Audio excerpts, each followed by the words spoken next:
Bonjour Alexander Nikolic, Bravo. Bienvenue sur France Info. On va bien sûr parler du procès de Marine Le Pen, procès en appel, des municipales également le mois prochain. Mais d'abord une question d'actualité, l'affaire Jeffrey Epstein qui éclabousse Jack Lang et sa fille.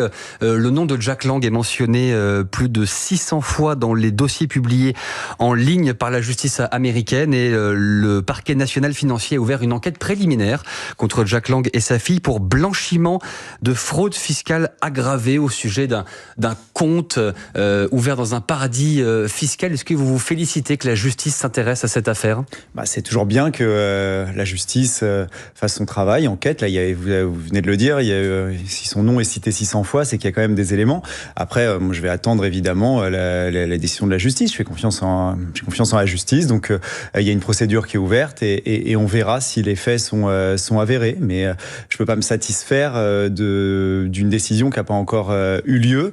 Et quelle que soit la décision, je pense qu'au regard des éléments, et là on voit qu'il y a beaucoup d'éléments préalables, je pense que ce sera assez simple pour la justice de prendre une décision qui se rapproche des faits avérés. Donc je fais confiance en la justice. Vous avez parfois critiqué le parquet national financier, vous vouliez sa suppression à une époque, là vous vous félicitiez qu'il enquête.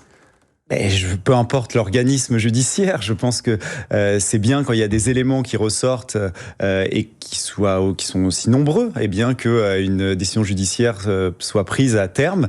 Donc il y a une enquête préalable et ensuite je pense que on peut faire confiance en la justice française pour prendre la décision qui correspondra aux faits. Voilà. Donc je pense qu'il y a à la fois cette affaire quand on parle de l'affaire Epstein, il y a effectivement deux affaires. Il y a ces blanchiments d'argent et puis il y a des affaires peut-être plus graves, et ça sera peut-être notamment à caractère sexuel, et ça sera l'occasion peut-être de lever tout doute sur ce qui a pu se passer autour de Jack Lang et sa fille. Il doit démissionner de la présidence de l'Institut du monde arabe, selon vous? Il est convoqué demain par le ministère des Affaires étrangères. Aujourd'hui, pardon. Écoutez, après, ça dépendra des faits exactement. S'il y a suffisamment d'éléments, c'est aussi au bureau du comité du monde arabe de définir si les faits sont suffisamment graves et si les éléments sont suffisamment concrets pour lui retirer cette mission-là. Nous, on a tendance effectivement systématiquement, quand il y a des doutes sur une personne avec des faits qui semblent avérés, si c'est pas le cas, parce que parfois il peut y avoir une plainte qui a sans éléments très concrets, mais si les faits semblent avérés, il y a des décisions qui sont prises. Alors là, moi, j'ai pas tous les éléments en tête, donc si vous voulez, je laisse au bureau du monde arabe la décision de le faire démissionner ou pas. Lui-même peut estimer que moralement, au regard des faits qui lui sont reprochés, il peut démissionner, mais et en tout cas, la décision lui appartient. Vous avez confiance dans la justice, hein, vous nous l'avez dit. On va parler justement du procès en appel de Marine Le Pen qui se tient jusqu'à la semaine prochaine. Mardi, le parquet a requis grosso modo la même peine qu'en première instance, 4 ans de prison dont 1 an ferme, 100 000 € d'amende, 5 ans d'inéligibilité, à l'exception de l'exécution provisoire qui, elle, n'a pas été demandée par le parquet. Mais si les juges suivent les réquisitions, Marine Le Pen ne pourra pas être candidate à la présidentielle. Est-ce que vous êtes résigné aujourd'hui ?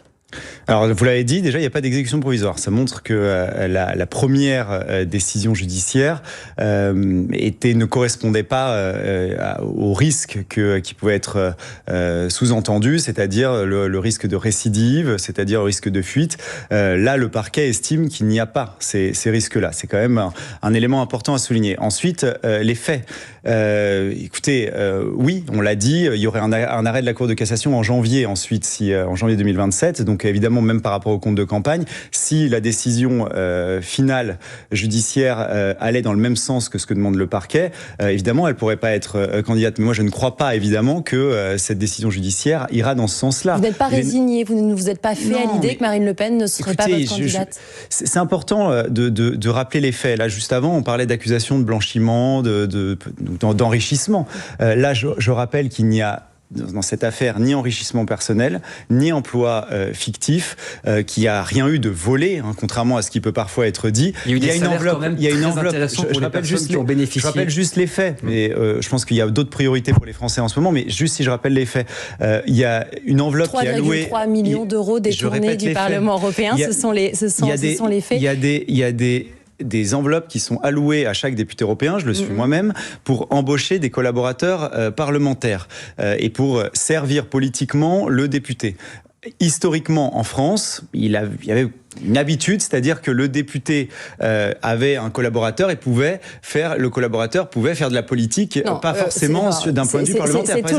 C'est tout l'objet du procès. Les faits, justement, Alexandre Arnikovic. Je suis dans cette émission. On va revenir sur les gens comprennent que, de toute façon, quoi qu'il arrive, l'enveloppe était allouée, qu'il n'y a pas eu un vol et le Parlement européen n'a rien perdu. Et qu'il y a une divergence de point de vue.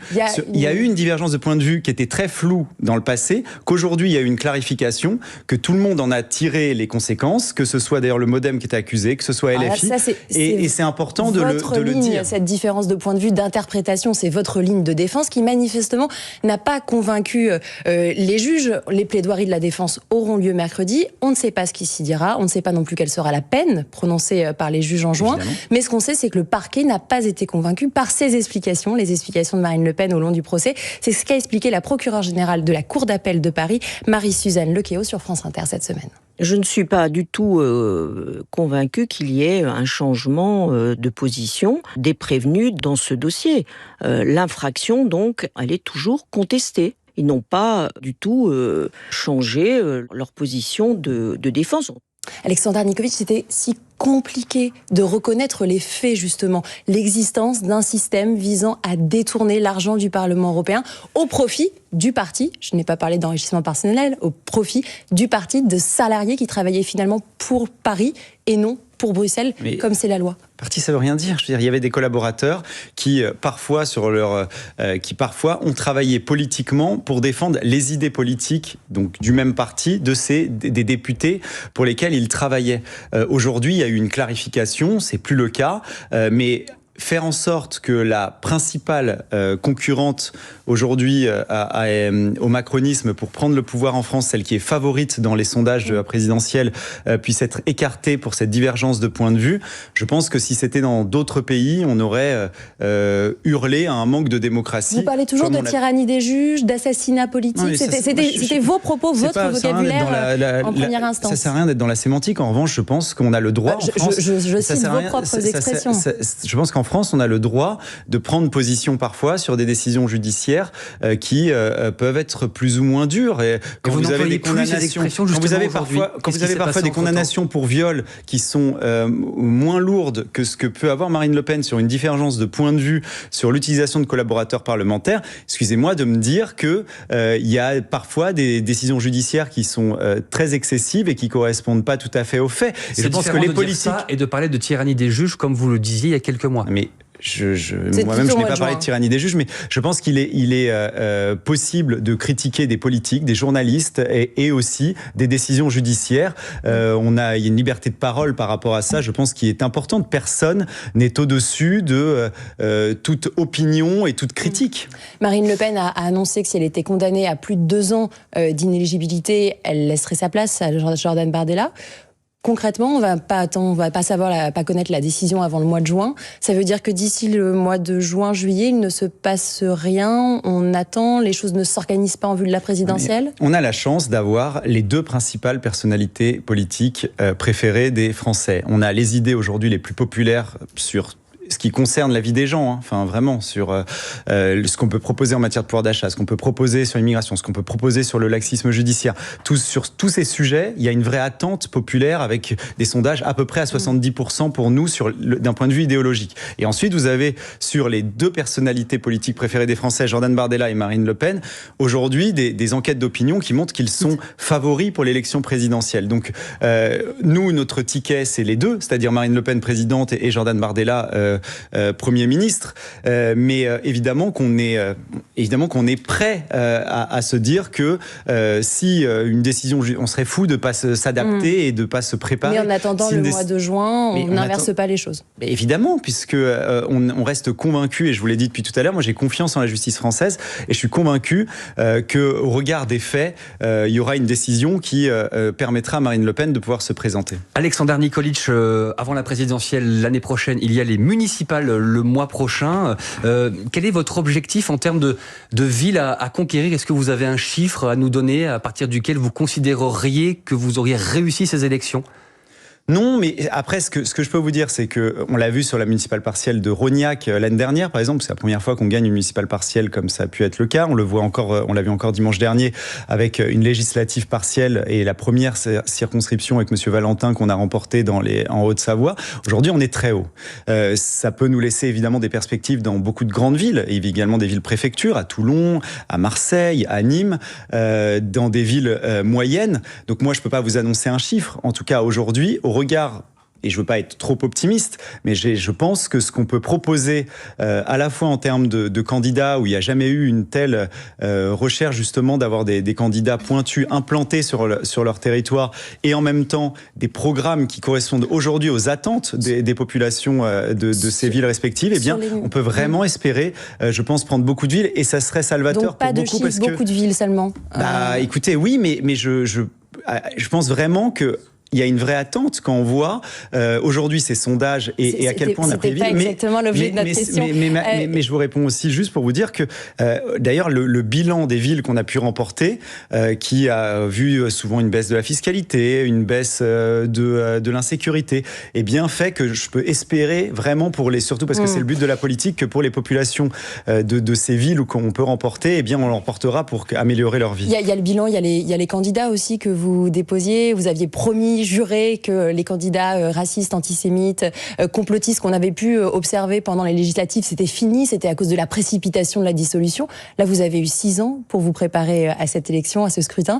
Et pour autant, à nouveau, des candidats problématiques. Carpentras, vous avez dû débrancher votre candidat. Dans d'autres villes, d'autres candidats se sont illustrés par des propos problématiques.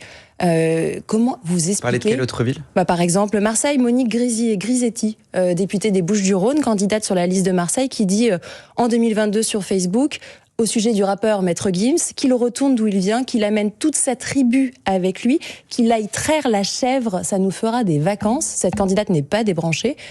Pourquoi ? Alors, vous avez parlé du candidat de Carpentras. Oui, qui lui il comparait Daniel Obono à un singe. Notamment, entre autres. Et ça nous a choqués. Et là, ça ne vous choque pas, la chèvre et Maître Gims ? On a évidemment fait en sorte qu'il ne soit plus candidat, et on aura un autre candidat. Mais vous savez, c'était un candidat qui était LR habituellement, et à l'époque, au moment où il tient ses propos, il était pas Rassemblement National. C'est une grande ville, Carpentras, c'est pas un village, et ça vous avait échappé avant que Libération ne révèle ses propos. Non mais vous savez, on a une attention très particulière, et pas seulement juste parce qu'il peut y avoir une couverture médiatique négative, mais parce que quand un candidat exprime de tels propos, il ne porte en aucun cas les idées du Rassemblement National, qui sont notamment antiracialistes et antiracistes. Mais il traîne ses propos de manière publique, c'est sur les réseaux sociaux. Oui, des propos d'il y a 10 ans, mais même si non, c'était pas il y a 10 ans, c'était en 2017, donc c'était pas il y a 10 ans. Et le propos que vous citez de la candidate sur la liste à Marseille date de 2022. On l'a viré, le candidat de Carpentras. Mais moi, je vais vous dire, je pense qu'il y a un regard beaucoup plus... On aura 18 000 candidats au municipal, parce qu'il y a 600 listes. Si on prend une moyenne de 30 candidats par ville, ça fait 18 000 candidats. Je sais que tous nos 18 000 candidats vont être fouillés, on va rechercher tout sur leurs réseaux sociaux. Et c'est normal. Et c'est normal.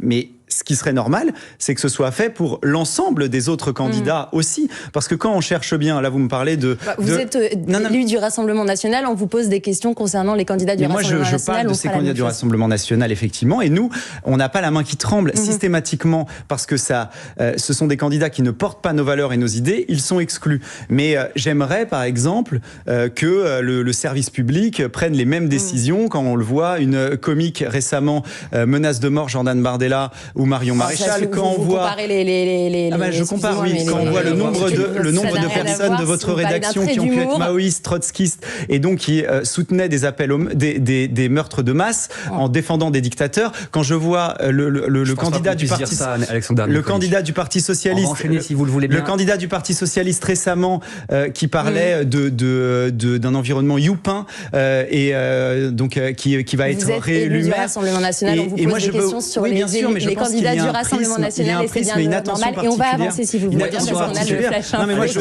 suis désolé, il nous reste quelques minutes. Mais je vais juste dire une phrase. Vous insistez sur des candidats anonymes de chez nous. Non, ils ne sont pas anonymes, ce sont des candidats je pense que vous n'insistez pas assez sur des candidats de gauche et notamment LFI où là c'est pas des brebis galeuses mais c'est carrément les bergers quand on voit les propos. On posera ces questions aux élus de la France. Mais c'est important pour les auditeurs de comprendre qu'il y a quand même on va parler de la vidéo de Donald Trump dans un instant sur France Info, juste après l'essentiel de l'actu avec Diane Ferchit.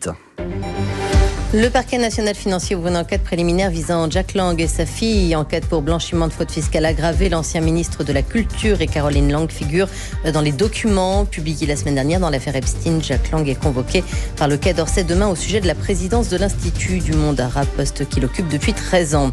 Des rassemblements contre la nouvelle loi du plomb prévus aujourd'hui et demain à l'appel de plus de 80 organisations dont Greenpeace, Oxfam ou encore Foodwatch. Elles s'opposent aux propositions du sénateur Laurent Duplon. Le texte comprend notamment la réintroduction de 2 néonicotinoïdes, des pesticides interdits. La Maison-Blanche parle d'une erreur d'un employé après une vidéo raciste restée une douzaine d'heures en ligne visant le couple Obama. Vidéo publiée sur le réseau social de Donald Trump et qui montre le 44e président des États-Unis et son épouse sous la forme de singe. Je suis le président le moins raciste que vous ayez eu depuis longtemps, soutient Donald Trump. Une épreuve prestigieuse aujourd'hui pour les premières médailles aux Jeux Olympiques de Milan-Cortina. La descente masculine, ce sera à partir de 11h30 à suivre également l'entrée en liste de Kevin Emos dans l'épreuve par équipe de patinage artistique. France Info. Le 8-30 France Info, Thomas Séchier, Camille Vigogne-Lecoat. Alexandre Nikolic, vous êtes toujours élu député européen du Rassemblement national. On voulait vous montrer une photo, on va la décrire pour nos auditeurs. On y voit les têtes de Barack Obama et de sa femme posées sur des corps de singes avec la jungle en toile de fond. Elle est issue, on l'entendait à l'instant, d'une vidéo postée à 2 reprises par Donald Trump sur son réseau social Trust, puis retirée. La Maison-Blanche évoque une erreur commise par un employé. Comment est-ce que vous qualifiez ce montage ? Est-ce que c'est un montage raciste selon vous ? Bah oui, ça me semble raciste, oui, et c'est choquant. Enfin, qu'est-ce que vous voulez que je vous dise de plus, évidemment, et je l'ai dit tout à l'heure en amont. Moi, j'ai toujours été cohérent, et on est cohérent nous, en s'opposant toujours à toute forme de racisme et racialisme, parce qu'il y a aujourd'hui, et notamment des États-Unis, une importation de l'idéologie racialiste qui vient. Est-ce que vous considérez toujours, aussi de la gauche, que Donald Trump est une chance pour le monde occidental ? Je vous pose cette question parce qu'il y a un an pile, le 21 février 2025, Jordan Bardella voyait dans l'élection de Donald Trump, je le cite, un message extrêmement positif pour tout le monde occidental. Est-ce que c'est toujours une chance ? Écoutez, on a été les premier à dire justement que face à Donald Trump, qui défend les États-Unis au détriment parfois d'autres pays et notamment du continent européen, mais ça remonte pas à il y a un an. Nous, on a toujours dit qu'il fallait que on ait une défense française et européenne indépendante pour pouvoir faire en sorte de ne pas dépendre des États-Unis, que commercialement on ne doit plus dépendre des États-Unis, que tout ça. Moi, je parle de ça parce que aujourd'hui, évidemment, qu'un Donald Trump qui prône la doctrine Monroe. Et donc, si on prend l'hémisphère occidental où il y a la Guyane, pourrait demain, avec les richesses qu'il y a en Guyane, eh bien peut-être avoir des vues sur un territoire français, comme c'est le cas aujourd'hui au Groenland. Eh bien évidemment que dans ce monde où les rapports de force comptent vachement, il va falloir qu'on incarne ce rapport de force. Il n'est plus un modèle pour vous, Donald Trump ? Mais il a pu être une forme de modèle. Mais c'est des pays qui sont très différents, c'est absolument pas un modèle. Donald Trump défend les États-Unis, et donc si on parle juste d'un modèle patriotique, c'est-à-dire de défendre le patriotisme, il peut y avoir une même vision, mais vous savez, 95% des pays du monde ont des dirigeants qui se revendiquent patriotes. C'est quelque chose qu'on a oublié peut-être en France et en Europe, où les priorités ne sont pas celles de défendre avant tout les pays irrespective de ses dirigeants. Nous, on a cette vision, mais cette vision, elle s'oppose totalement à Donald Trump avec des intérêts qui ne sont absolument pas les nôtres. C'est un adversaire Donald Trump aujourd'hui pour la France? C'est un adversaire sur, par exemple, les accords commerciaux.